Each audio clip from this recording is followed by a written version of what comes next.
तो गाइज़ आज हम बात करेंगे एक बहुत ही इम्पॉर्टेंट विषय के बारे में। ये बात है एक बहुत गंभीर डिजीज़ यानी कि एक बीमारी के बारे में। इसका नाम है हैंड फुट माउथ डिजीज़। तो ये डिजीज़ वैसे तो 5 साल तक के बच्चों में कॉमन पाई जाती है, पर बड़े बच्चे भी कई बार इससे इन्फेक्ट हो जाते हैं। हालांकि ये बीमारी इतनी सीरियस नहीं है, पर ये बहुत जल्दी फैलती है। ये स्कूल्स में या फिर दूसरे बच्चों के साथ खेलने से होती है।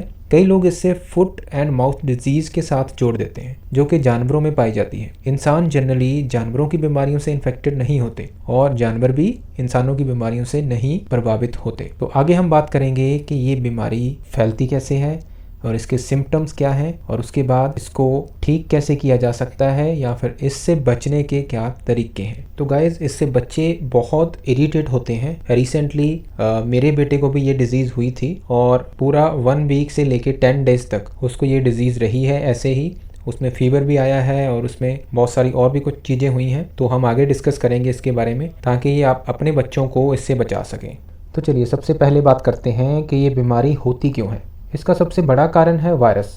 ये एक तरह का वायरस होता है। जिस बच्चे को ये बीमारी अपनी लपेट में ले लेती है, वो बच्चा दूसरे बच्चों को भी इन्फेक्ट कर सकता है। तो बेसिकली ये कंटेजियस डिजीज़ है, एक बच्चे से दूसरे बच्चे में फैलती है। ये सलाइवा के थ्रू भी फैल सकती है, या फिर जो बॉडी पे छोटे छोटे पिंपल्स हो जाते हैं उनमें से पानी निकलता रहता है, राइट। वो पानी भी इस डिज़ीज़ को फैलाने में मदद करता है। तो पहले हफ्ते में ये ज़्यादा एक्टिव रहता है और उसके बाद इसका असर कम होने लग जाता है। आगे जानते हैं कि इसका पता कैसे लगाएं, क्या लक्षण हैं इस बीमारी के। तो सबसे बड़ा लक्षण ये है कि आपके बच्चे को पहले तो फीवर आता है, यानी कि बुखार होता है। कई बच्चे खाना पीना भी कम कर देते हैं। कईयों में स्किन रैशेस यानी कि स्किन पे छाले पड़ जाते हैं। तो अगर आपके बच्चे को 2-3 दिन से बुखार है और वो नहीं जा रहा है, या फिर बुखार जाके दोबारा हो रहा है, तो तुरंत अपने डॉक्टर के पास जाएं। जनरली डॉक्टर बच्चे को फिजिकल एग्जामिनेशन से बता देते हैं कि ये हैंड फुट माउथ डिजीज़ है या फिर कुछ और है। पर कई बार सीवियर केसेस में वो आपको रेकमेंड करते हैं एक लेबोरेटरी टेस्ट के बारे में। तो उसमें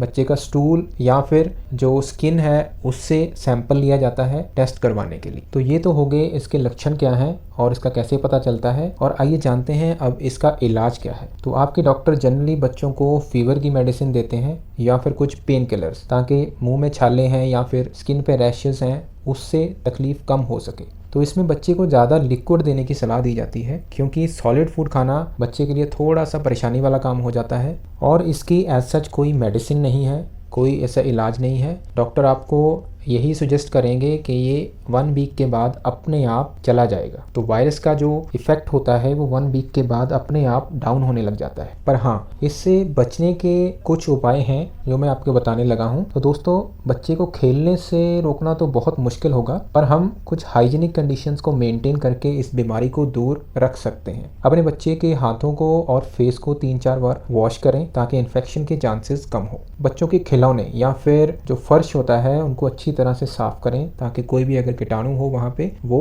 मर जाए या फिर साफ हो जाए। आखिरी चीज़ आप कर सकते हो कि जो बीमार बच्चे होते हैं उनसे थोड़ा सा दूरी बना के रखनी पड़ेगी आपको 1 हफ्ता, क्योंकि उससे आपके बच्चे को इन्फेक्शन होने के चांसेस ज़्यादा होते हैं। तो ये था हैंड फुट माउथ डिजीज़ के बारे में कुछ इन्फॉर्मेशन। आई होप कि आपको ये इन्फॉर्मेशन वैल्यूएबल लगा होगा, और इसी के साथ हम मिलेंगे कुछ और नई इन्फॉर्मेशन के साथ। तब तक स्वस्थ रहें और अपने बच्चों का ख्याल रखें। Take care, bye bye.